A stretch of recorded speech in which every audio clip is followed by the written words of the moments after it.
According to some market studies, the number of electric buses in circulation between 2021 and 2028 is expected to triple. So this represents an increase in opportunities for MCG and for both current and new customers.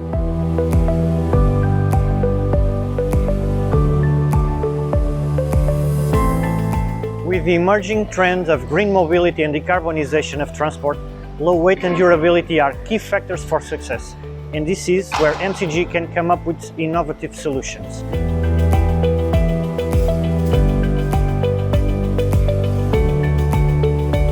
MCG Transportation has focused its activity on the development and production of floors for buses and trains.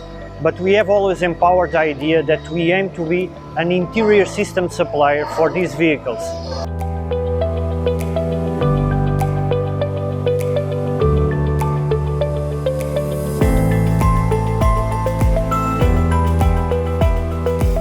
We have the capacity, the knowledge and the technology to get there.